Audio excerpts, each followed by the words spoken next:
Hello my YouTube family, कैसे हैं आप लोग। आशा करते हैं कि आप लोग बहुत ही अच्छा होंगे।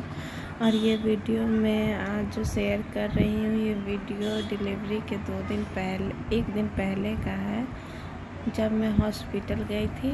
उस दिन का हॉस्पिटल से आने के बाद मैं खाना वगैरह खा कर नहीं गई थी, तो शाम हो गया था। 3 बजे मैं आई थी, तो वही मैं खाना बना रही थी। तो दाल चावल बनाई, सब्ज़ी बनाने का मन नहीं था, तो ये कुछ पापड़ मैंने तल लिया था। उसके बाद पापड़ तल लेने के बाद खाना वगैरह हम लोग खा लिए थे। इतना ज़्यादा हरासमेंट हो गया। डॉक्टर के पास गई और वो डॉक्टर जो आने वाली थी वो आई, 1 बजे आने वाली थी, लेकिन आई थी 3 बजे। और जहाँ मैं एडमिट होने के लिए गई थी, ESI हॉस्पिटल फुलवारी में, तो वहाँ पर डॉक्टर मेरे को एडमिट नहीं किए, वो रेफ़र कर दिए थे SS हॉस्पिटल, जो कि अनीसाबाद में है। फिर जब मैं वहाँ, हमको मन नहीं था जाने का, लेकिन इसके पापा बोले कि चलो देख लेते हैं कैसा हॉस्पिटल है, तो फिर मैं वहाँ पर गई थी। तो वहाँ मुझे हॉस्पिटल ठीक ठाक लगा, लेकिन उतना अच्छा नहीं लगा मेरे को। और वहाँ का फैसिलिटी भी उतना अच्छा नहीं था, ना ही बच्चे का रखने का कोई सुविधा था, इसलिए मैंने मना कर दिया। फिर भी सोचा एक बार डॉक्टर से मिल लूँ, क्या वो सजेस्ट करते हैं।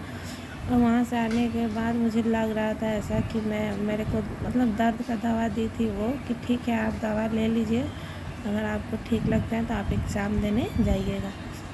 फिर भी मुझे अंदर से ऐसा फील हो रहा था कि नहीं, मुझे सारी तैयारियां कर लेनी चाहिए। तो ये इसके पापा जो थे, सारे कपड़ा धो रहे थे बच्चे का, जो मेरा मुच्छू और शिवा का कुछ कपड़ा था बचपन का, वही कपड़ा धो रहे थे डिटॉल में, कि फिर न्यू बेबी के लिए काम आएगा वो सब कपड़े।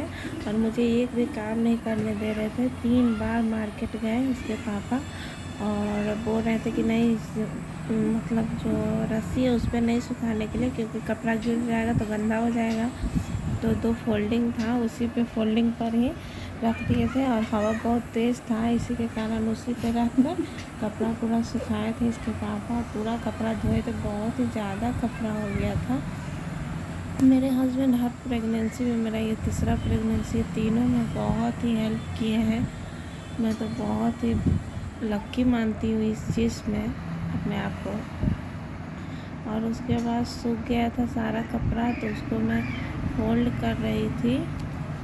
ऐसे सूख रहा था कपड़ा, वैसे वैसे मैं उठाकर लाकर उसको फोल्ड कर रही थी। और इसके पापा गए हुए थे मार्केट कुछ सामान लाने के लिए। मेरे को खाने का बहुत मन कर रहा था, तो ब्रेड और मक्खन मैंने मंगाया था। और ये देखिए, ये सब ना लंगोटा हम लोग इसको बोलते हैं, बच्चे को पहनाने के लिए, क्योंकि पैंट तो वो पहनेगा नहीं। और ये सूती कपड़ा है सब, और ये सब मेरा बाबू लोग का है। सबको मैं फोल्ड करके रख रही थी कि जल्दी हो जाए। इस बार बहुत ज़्यादा ही घबराहट हो रही है, हमको दर्द भी हो रहा था। मैं धीरे धीरे काम कर रही थी कि मुझे ज़्यादा दिक्कत ना हो, और सारे कपड़े फोल्ड करके मैं एक उस थैला में रख रही थी।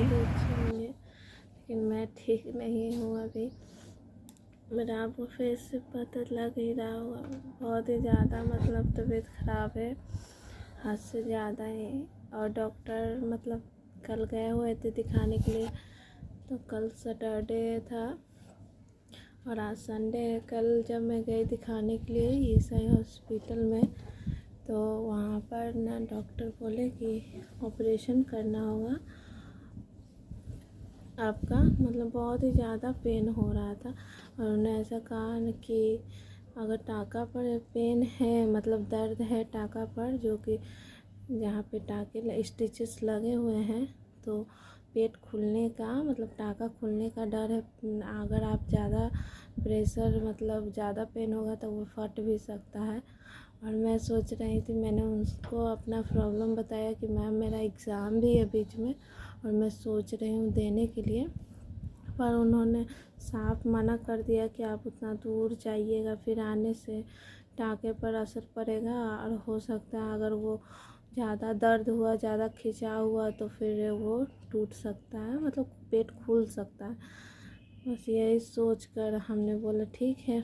तो उन्होंने सैटरडे और संडे को ना वहाँ पे ऑपरेशन नहीं होता है ESI हॉस्पिटल में, तो उन्होंने मुझे किसी और हॉस्पिटल में, एसएस हॉस्पिटल है एक, वहाँ पर उन्होंने मुझे रेफ़र किया। तो फिर हम लोग वहाँ गए। उन्होंने बहुत जल्दी बोला कि आप बहुत जल्दी जाइए अगर आपको पेन हो रहा है तो। और सही में उस टाइम मेरे को ना बहुत ज़्यादा ही पेन हो रहा था। जब मैं वहाँ गई तो मैं वहाँ लगभग 12 बजे के करीब पहुँच गई थी। वहाँ पहुँचने के बाद वहाँ का मतलब प्राइवेट हॉस्पिटल था, तो प्राइवेट हॉस्पिटल में मतलब टाइम से तो जल्दी डॉक्टर आते नहीं हैं। तो वो आई मैम, लगता है 3 साढ़े 3 बजे के करीब आई। तो फिर उनसे बात हुआ और ऐसा हॉस्पिटल था वो कि मैं क्या ही बताऊँ आपको। मुझे मतलब ठीक नहीं लग रहा था, ना ही वहाँ बच्चे को रखने का कोई व्यवस्था है। अगर ज़्यादा सीरियस हो गए आप, या आपकी तबीयत बहुत ज़्यादा ख़राब हो गई, या बच्चे की ज़्यादा तबीयत ख़राब हो गई, तो आपको फिर वहाँ से भी रेफ़र कर दिया जाएगा। तो पहले सब मैं पता कर रही थी, देख रही थी कि कैसा हॉस्पिटल है, क्या सुविधा है या नहीं है, डॉक्टर मतलब कहाँ से आते हैं, क्या मतलब क्या डॉक्टर कैसे हैं। मुझे उतना ठीक नहीं लगा। मैंने पहले इनके पापा को बोल दिया कि मैं यहाँ नहीं करवाऊँगी ऑपरेशन, चाहे जो हो जाए। फिर वहाँ मैम आई तो पूछी, तो मैंने उनको बताया कि ऐसा ऐसा बात है, मेरे को स्टिचेस में पेन हो रहा है, पूरा बैक पेन हो रहा है, और मैं मतलब जितना भी दिक्कत था बताया उनको। तो उसके बाद उन्होंने कहा कि देखिए आपको तुरंत मतलब ऑपरेशन करना पड़ेगा अगर ज़्यादा आपको पेन हो रहा है तो। फिर मैंने कहा कि मैं चाह रही हूँ कि मैं एग्ज़ाम अपना दे दूँ, 16 तक मेरा एग्ज़ाम है और मैं 17 को एडमिट हो सकती हूँ, ऐसा कुछ। तो उन्होंने कहा कि नहीं, मतलब आपको पेन भी है तो आप इतना देर वेट नहीं कर सकती हैं। फिर मेरा हस्बैंड ने कन्विंस किया कि तुम एडमिट हो जाओ। मैंने कहा नहीं, वहाँ मेरे को नहीं होना। यहाँ पर मतलब कोई व्यवस्था ही नहीं था। फिर उन्होंने कहा, मैंने उनसे कहा कि कोई ऐसा मेडिसिन वगैरह जिससे पेन रोका जाए, तो उन्होंने फिर दवा दी, बहुत ही महंगा दवा था और उन्होंने कहा कि सुबह शाम मतलब लो, पेन कम रहेगा। और कल मैं दिखा कर आई हूँ, कल मैंने वो टैबलेट लिया था। मतलब पेट का दर्द तो कम है, लेकिन जो स्टिचेस है वहाँ पर पेन हो रहा है मेरे को। सुबह में भी मैंने खाई वो दवा तो पेट दर्द कम है, लेकिन स्टिचेस में मुझे खिंचाव महसूस हो रहा है, पेन हो रहा है वहाँ पर। और मुझे नहीं लग रहा है कि मेरे को ज़्यादा टाइम लेना चाहिए। इसलिए मैंने बात किया सबसे, जितने फैमिली मेम्बर हैं उन्होंने उन लोग से राय ली, और मैं मंडे को जाकर मतलब ESI हॉस्पिटल में एडमिट हो जाऊंगी। आज संडे है, कल मैं जा रही हूँ एडमिट होने के लिए। तो उससे पहले मतलब जितना भी सामान वगैरह रहता है हॉस्पिटल ले जाने के लिए, वो सब मैं पैक कर रही थी। मेरे हस्बैंड भी, आज संडे है तो वो छुट्टी पे है, और कल से सारा काम वही कर रहे हैं। मतलब आज सुबह से वही लगे हुए हैं। बच्चे का जितना कपड़ा वगैरह रहता है सब धोए हैं, डिटॉल में डालकर साफ़ किए हैं, जिससे कि बच्चे को मैं पहना सकूं। और उसको लेने के लिए भी कपड़ा वगैरह सब धोकर रखी हूँ, जो कि मेरा पहला जो बेबी हुआ था उसका सारा है।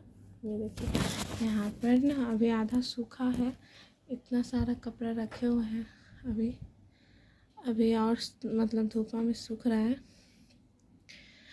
देखिए मेरे को बहुत ही ज़्यादा डर लग रहा है, मतलब बहुत ज़्यादा। अब देखते हैं आगे क्या होता है। और ये मेरा 3rd ऑपरेशन है। थोड़ा ज़्यादा ही मुझे घबराहट सी हो रही है, और जब मेरा हालत ख़राब हो जाता है, मतलब जब मैं OT में जाती हूँ, मैं जाना नहीं चाहती हूँ OT में जाने से पहले ही मुझे घबराहट होने लगती है। और इस बार भी देखिए क्या होता है। कंडीशन तो बहुत ही ज़्यादा ख़राब है। अभी दवा ली हूँ तो थोड़ा उठकर बैठ भी पाई हूँ। अब कल सुबह निकलेंगे हॉस्पिटल के लिए, और मैंने सोचा है ESI हॉस्पिटल है एक, इसका 2nd ब्रांच है बीटा साइड में, वहीं पे जाकर मैं एडमिट होंगी। वहाँ पर सारा व्यवस्था है, बच्चे का भी और पेशेंट का भी। अच्छे डॉक्टर भी वहाँ बैठते हैं। तो मैं वहीं पे एडमिट होंगी। और जब आपके पास कोई करने वाला ना हो ना, तो बहुत ही ज़्यादा दिक्कत होती है। लोग बोल देते हैं कि हाँ हम करेंगे, ये करेंगे, लेकिन एक बात है, जब जिसका कोई नहीं होता उसका भगवान होता है। तो बस माता रानी पर विश्वास है और कुछ नहीं। देखते हैं कल क्या होता है। आप लोग ब्लॉग में बने रहिएगा और आप लोग भी मेरे लिए दुआ करिए कि बच्चे सही सलामत मेरे हो जाएं। अभी ये सब पैकिंग करने के लिए है, सारा बेड पर पड़ा हुआ है ऐसे ही सामान, और जितने भी मेडिसिन वगैरह है, पेपर वगैरह, सब मुझे रखना है। वही मैं जा रही हूँ रखने के लिए अभी। मेरे ब्लॉग में बने रहिए, आगे आपको मिलेगा। मेरे हस्बैंड हो सके वो शूट करें। कल क्या होता है देखते हैं। तब तक इतना ही दोस्तों।